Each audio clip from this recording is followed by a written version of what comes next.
Dahulu kala hiduplah seorang pemuda tampan bernama Jaka Tarub. Dia tinggal bersama ibunya yang bernama Mbok Mila. Sedangkan sang ayah telah lama meninggal.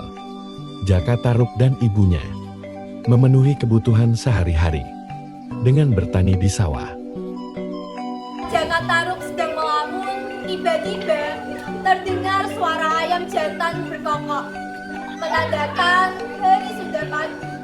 Ibu Jaka Tarub pun terbangun dari tidurnya dan berjalan menuju kamar Jaka Tarub untuk membangunkannya.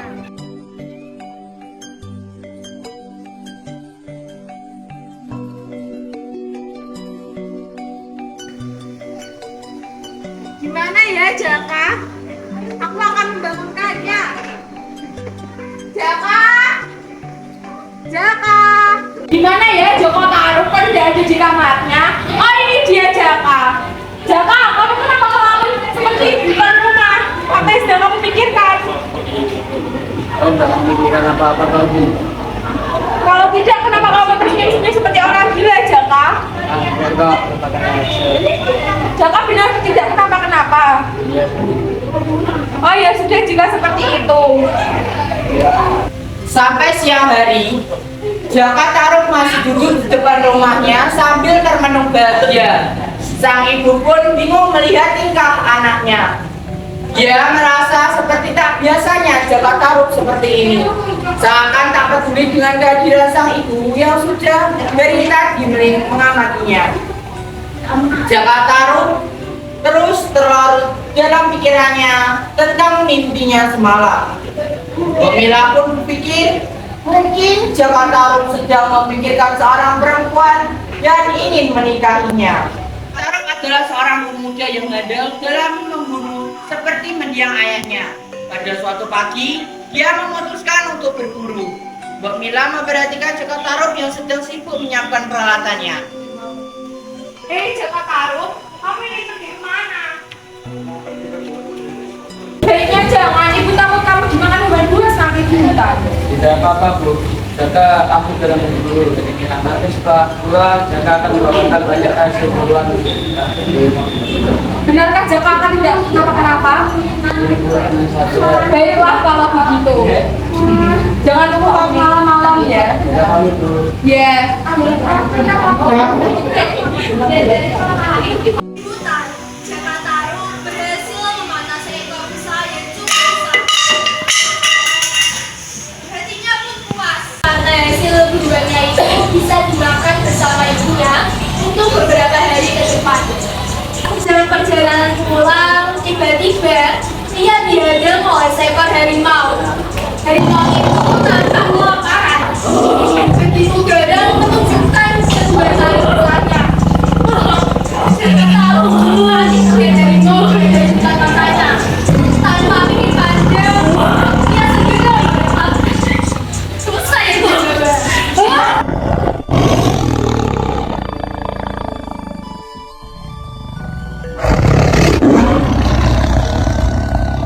Dirasa kelelahan, Jaka Tarub pun berhenti dengan nafas yang masih terengah-engah. Dia menguapkan kekesalannya. Ah, pertanda apa ini? Padahal aku sudah mendapatkan hasil buruan, tapi harimau menegamnya. Padahal aku sudah berjanji dengan ibuku untuk membawa hasil buruan yang banyak. Kembali pulang ke rumahnya dengan rasa lapar karena dia tidak menemukan hewan buruannya lagi. Selain itu, ia juga tidak membawa bekal apapun. Saat Jaka Tarub sudah sampai di sekitar desa, nampak banyak warga yang tergesa-gesa berjalan menuju rumahnya.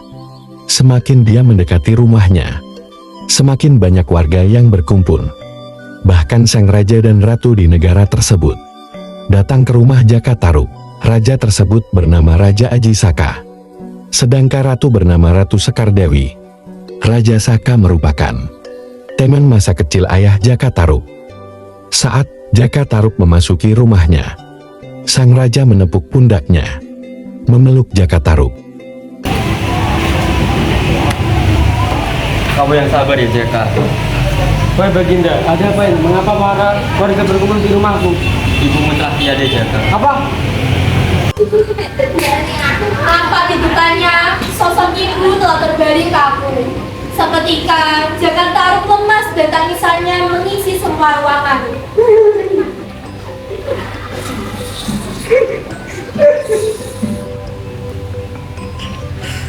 Ibu! Ibu, mengapa kau meninggalkanku? Aku sini tidak punya siapa-siapa lagi, Bu.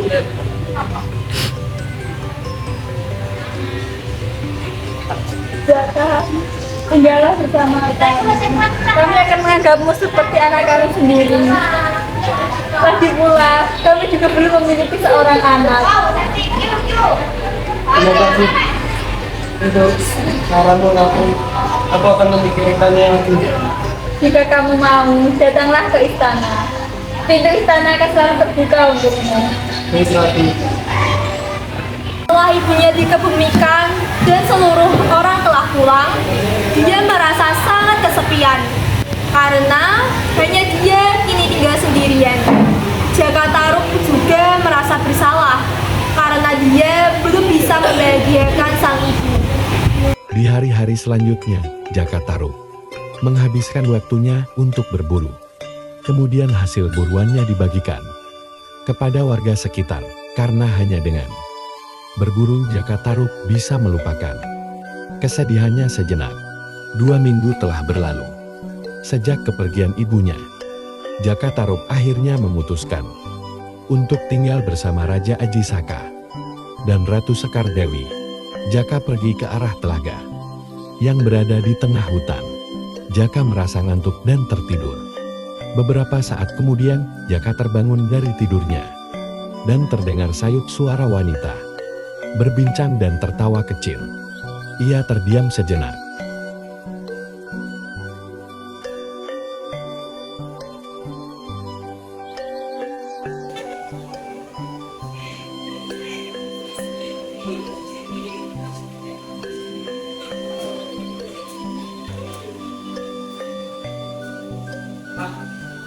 Mungkin ada seorang perempuan mendengar.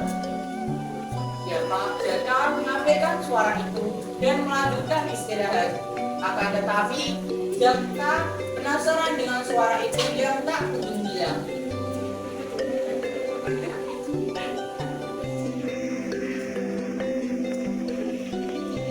Jaka pun mencari sumber suara itu.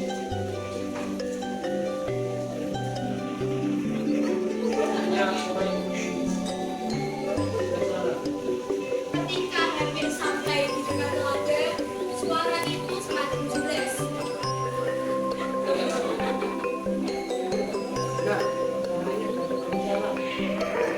Alam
kejadian ini, Jaka Tarub yang masih di tempat persembunyiannya mendengar bahwa kejadian selendangnya dia ambil bernama Nawang Wulan. Nawang Wulan kebingungan mencari di mana keberadaan selendangnya. Dia terus mencari di tengah gelapnya hutan seorang diri. Dari kejauhan, Jaka Tarub masih terus mengawasi dan membuntuti Nawang Wulan, menunggu waktu yang tepat agar dia bisa berpura-pura menolong sang bidadari itu. Sesampainya di tepi hutan, Jaka Tarub menghampiri Nawang Wulan. Ya kedatangan pemuda asing, Nawang Wulan nampak ketakutan. Namun, Jaka Tarub segera menjelaskan maksud dan tujuannya. Cuma satu teman saja, bukan orang jahat. Siapa kamu? Jaka Tarub, kamu Aku Nawang Wulan. Kenapa kamu ada di sini? akan yang dari dulu cerita itu. Apakah kamu sedang mencari sesuatu? Ya, benar. Aku mau cari selendang merahku atau ada di mana? Aku tidak melihatnya. Gimana ini? Selendang itu sangat penting buatku. Ini sudah gelap. Apakah kamu akan tetap mencarinya di sini? Aku tidak tahu. Aku bingung harus mencari mana lagi. Jalan, sama aku sementara waktu. Aku tidak mau merepotkanmu. Jangan aku tidak saja menangis. Tidak apa-apa. Jika kalau kamu mencari semalam, aku takutnya kamu akan segera menemukan. Nawang Wulan terpaksa menerima tawaran Jaka Tarub karena ia tahu harus tak tahu harus bagaimana lagi. Mereka berdua berjalan menuju istana tempat Jaka Tarub tinggal.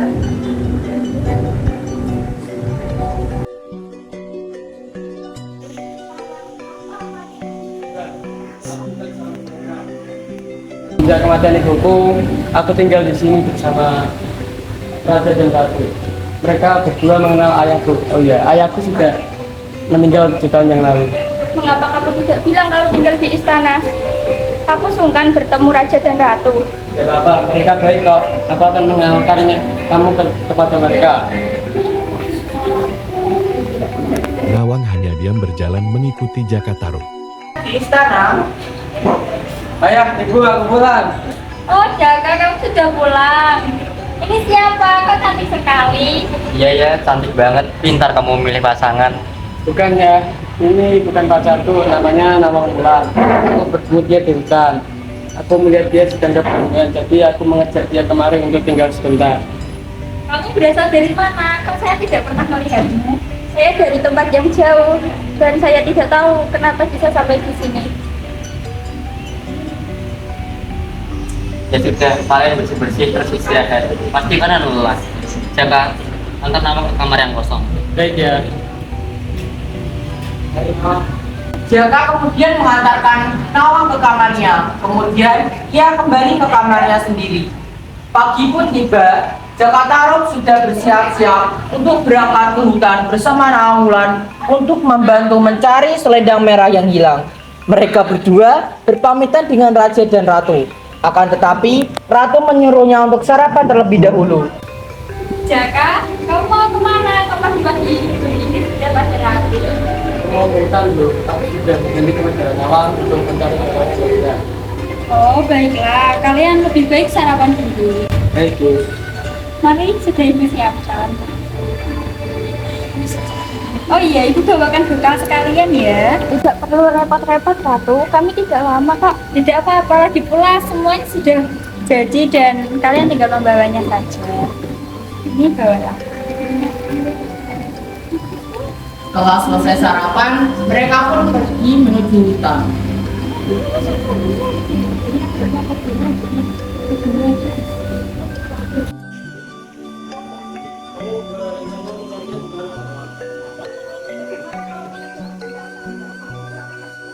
Jangan, bukan dunia bukan luas.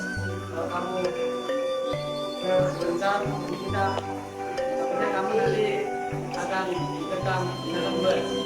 Tapi kalau kita pergi bersama-sama,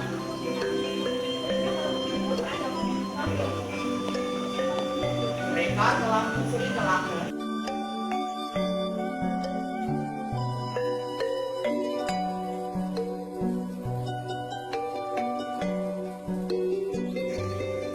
Jaka dan Nawang memakan bekal yang telah disiapkan oleh Ratu dengan Raja.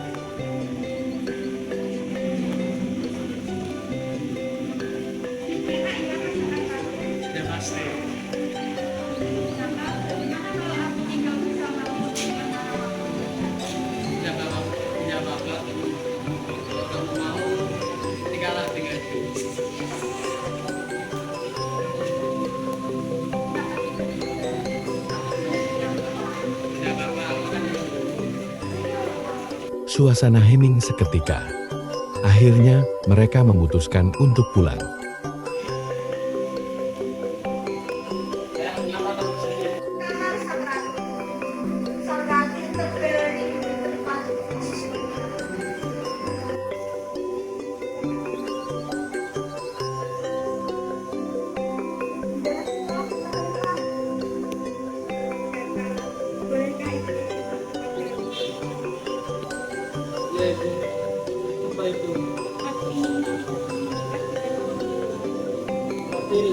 Belum siap.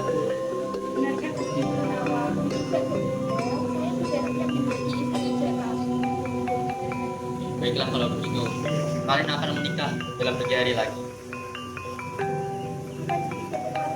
Nawang dan Jaka sangat terkejut. Untuk persiapannya, kita harus sederhana saja. Tidak perlu mengundang banyak orang. Bagaimana kalian setuju? Kalau itu mau yang gimana sih kamu? Keesokan harinya, Raja, Nawang, dan Jaka menyiapkan perlengkapan yang dibutuhkan. Hari pernikahan pun tiba. Mereka semua berkumpul di ruang tengah. Mereka hanya mengundang 10 orang sebagai saksi.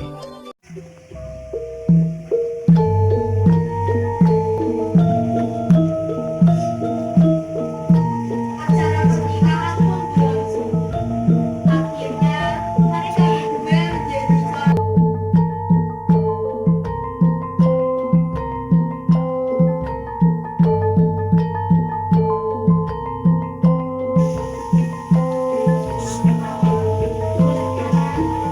Narum swaraning pradonga angrangi ana gondarum katiping samirana mangga kawis turut jengkaring pengantin kakung anak Mas Bagus Andika Setiawan.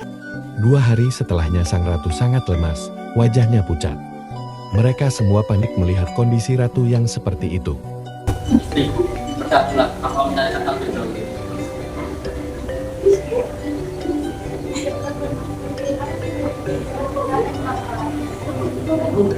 Jangan berkata seperti itu. Lu pasti sembuh. Jaga kawan, terima kasih karena kau sudah memenuhi permintaan kami. Dan kamu terima kasih karena menemani sampai sekarang.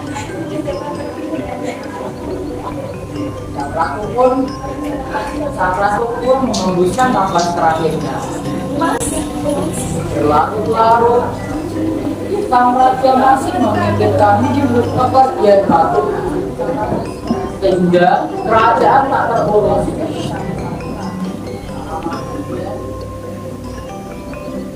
Ia mengembuskan nafas terakhirnya.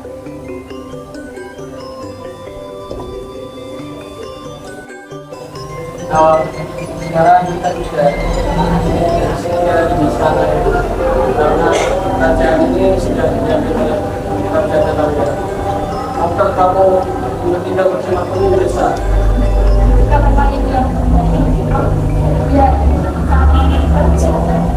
Baiklah, terima kasih.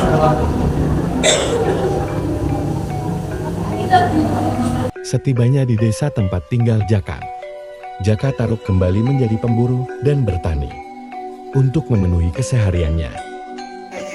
Beberapa bulan berlalu, istri Jaka Tarub mengandung seorang anak.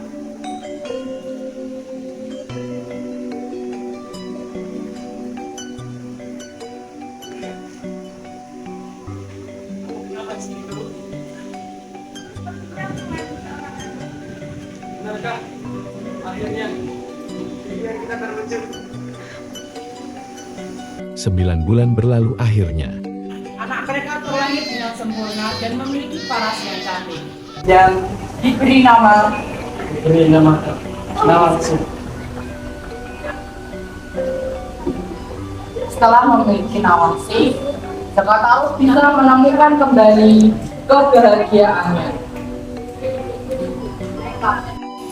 akan tetapi ada hal yang menjaga pikirannya. Dia heran akan tepung padi yang tak berkurang sedikit. Sadari bahkan panen yang diperoleh secara teratur membuat tubuh mereka hampir tak kuat lagi. kesayangan. Padahal api di sini sudah digunakan setiap hari. Kenapa tidak berkurang orang? Suatu pagi, saat Nawang Wulan pergi mencuci, dia menitipkan anaknya kepada Jaka Tarub dan berpesan pada suaminya agar jangan pernah membuka bungkusan nasi yang sedang dimasak.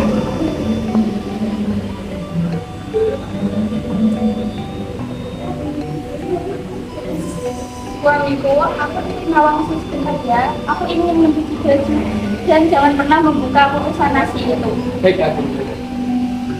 Karena sudah cukup lama istrinya pergi, Jaka ingin melihat apakah nasi itu sudah matang atau tidak. Apa Nawang lama sekali? Oh, sudah apa? Betapa terkejutnya dia, hanya terdapat 10 biji padi. Kenapa hanya ada sebutir biji padi?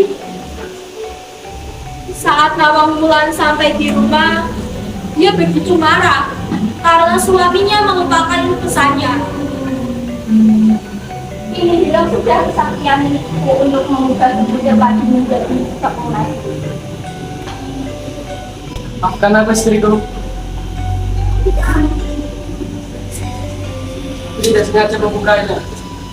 Sejak hari itu, Nawang Wulan harus menunggu pagi untuk dimasak dan dimakan seberhari. Berjalannya waktu, persediaan pagi mereka semakin menipis. Bahkan sekarang, pagi yang tersisa hanya di dasar lumbung. Sampai suatu pagi, saat mengambil pagi yang tersisa sedikit itu, Nawang merasa tangannya memegang sesuatu yang sangat lembut.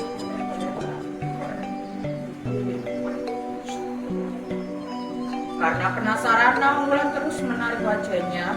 Seketika, pucat dan terkejut melihat benda yang baru saja ia dapatkan. Ada apa ini? Apa lembut sekali?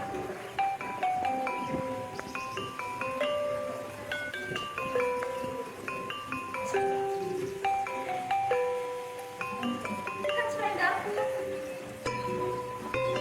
Nawang Wulan merasa kecewa dan marah pada Jaka Tarub karena sudah ditipu selama ini. Kemudian ia segera menemui suaminya.